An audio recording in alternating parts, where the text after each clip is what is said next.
Today we will knit the special sideways hat in a toddler size. Select number 1 or 2 weight yarn, also known as fingering or sport weight, and adjust so that you get 7 stitches, 10 rows per inch. The written pattern has 8 sizes for everyone, but we'll be knitting the toddler size. First, I'm going to talk you through the short rowing sequence with subtitles so that you have some text in front of your eyes. After that, we'll get down to knitting. Use any cast on that you prefer and cast on 42 stitches. I generally E-wrap for this project, but it won't show, so use what you like. Hat is knitted from center back seam to center back seam and short rowed. To accomplish short rows, you'll also need to know how hold is accomplished on your machine. The written pattern has an overview of how many brands do so. I'm knitting the sample on a Brother machine, but any standard machine may be used. One short row sequence goes like this. Begin with 4 rows on all the needles, place 8 in hold away from the carriage, knit across. Place an additional needle in hold next to those that are already in hold and knit across going the other way.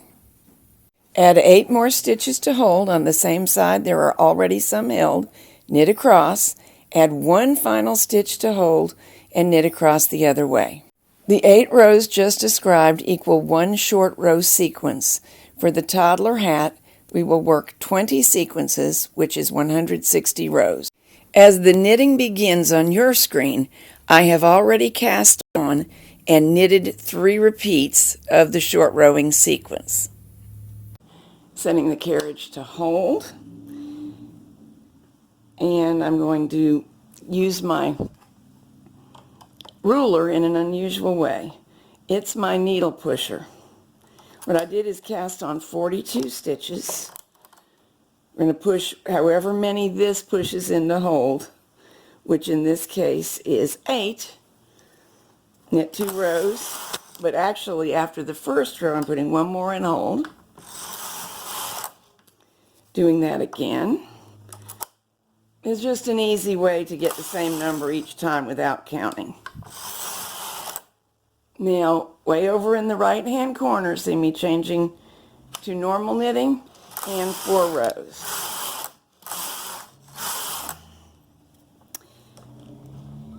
Back to H for hold, or whatever method your machine uses. Doesn't have to be a Brother machine to do this. Knit across, place another needle in hold, and repeat. This method is called the automatic wrap method. It will avoid holes just as well as if you wrapped manually. See, no holes forming. Let me show you the traditional method real quick, because you may use either one. Knit across, wrap now, and knit back. However, that is not a perfect match. It's real close, but it's not a perfect match for the automatic method. And since I want my hat to be all consistent, I'm going to go do them all this way. Let's do some math out loud as I knit. I want this distance to be 6 inches. This side is the top of the crown. This side is where the brim will be. This is a small child's hat, so 6 is fine. I am getting 7 stitches per inch. So 6, which is the distance I want, times 7 equals the 42 stitches that I cast on.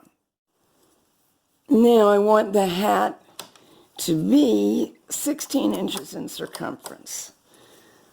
So still knitting, let's figure the math really quickly because it's so easy.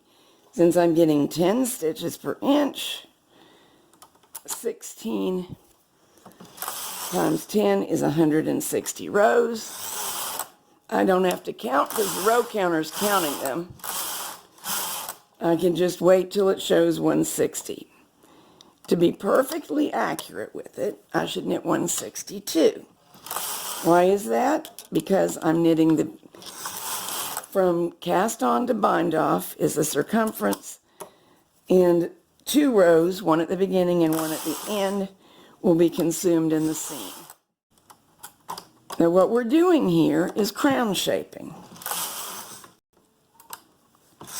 Obviously at the very top, fewer rows are getting knitted than at the bottom around the forehead, and that will make the hat have shaping without doing decreasing, which would be necessary in a bottom-up hat. So what I'm going to do is continue on around the circumference of the hat until I have the right number of rows. I should point something out to you. I've been getting by with not moving these up very often because this machine is in such good condition and I'm so familiar with short rowing, but really you should move your weights up to the areas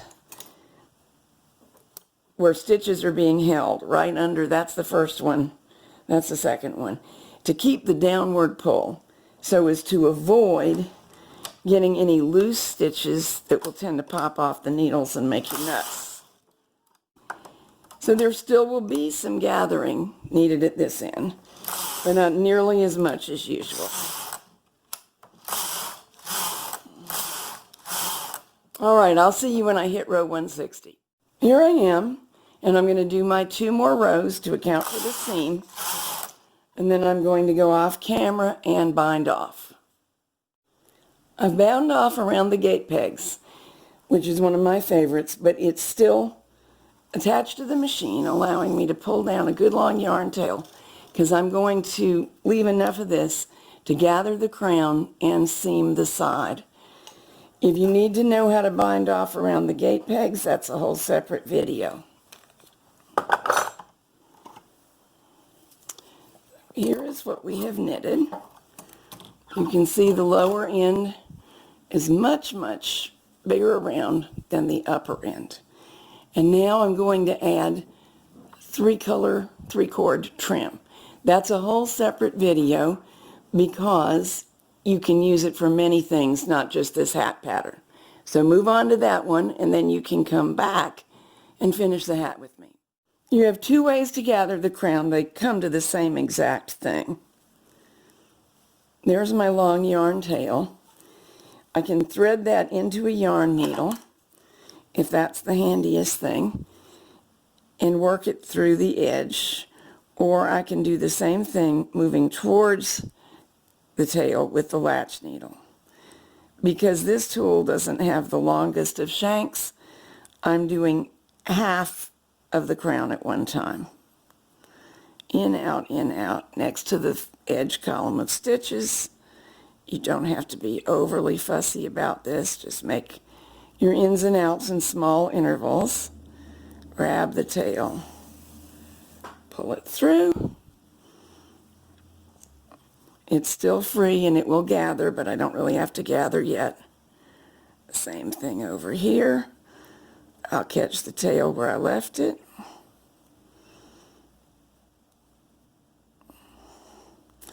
I'm watching what I'm doing. I'm really doing it by feel, but it's looking to me like my impulse is to go roughly every 2 rows in, skip a row, out, in, out, every other row.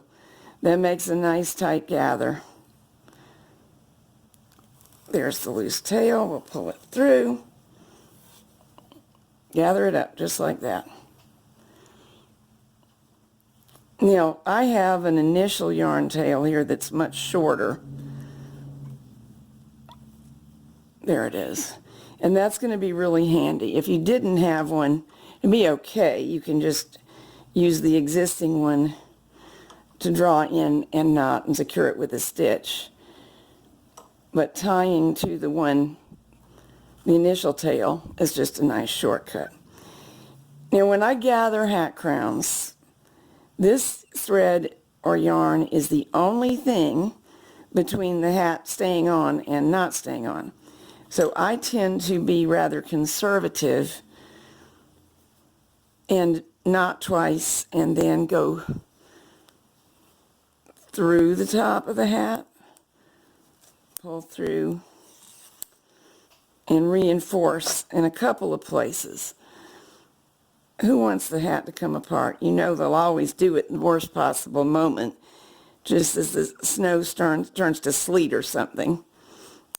So making this area strong is insurance. You can knot it again to that initial tail, as I think I will. And then later I'll weave in all the ends. If you have another way that you prefer to gather and you don't like the extra reinforcement, you don't have to use it. Here's what we're looking at so far.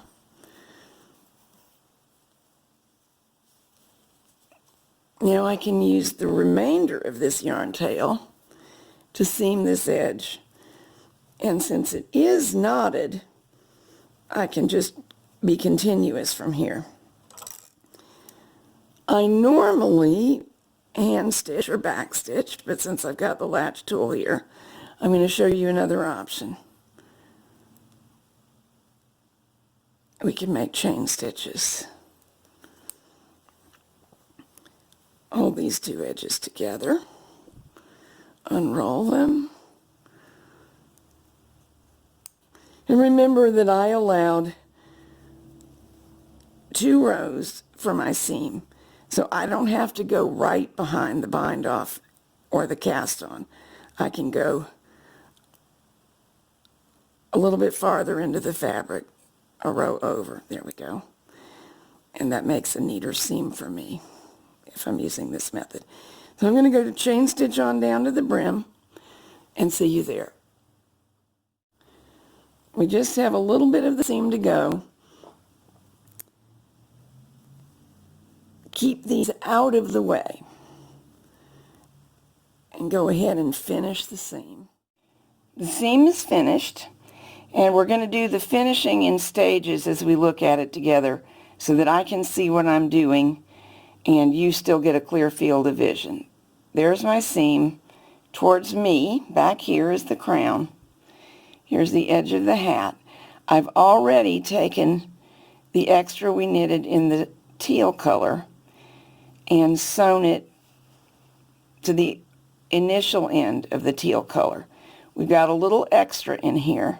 So what I'm going to do is tuck it in and fold and stitch it down so that it resembles this area as closely as the teal strand is complete. Now for the red strand. It usually has come up just after that one yarn cross, around the other two, and under them. So I'm going to bring it up just after the cross, around the other two, and under them right here. I had a little bit of extra yarn tail here that I'll have to hide because I had to rehang and re-knit so I'd have enough length here. I dropped some rows. You won't do that, of course. Here we've come up, around, and through, and we should sew down right here. I have already loosened the bind off, so I'll be able to ravel back to the correct point, then bind off again. In this case, I'll probably just run the yarn needle with this tail through all 3 open stitches and sew down right there to create the illusion that we knitted continuously all the way around. So that's complete. You can sew whatever you want on top of the crown. I had a bell on hand, so I sewed that on, and now let's look at it on a head. Have fun making one of these for your favorite toddler.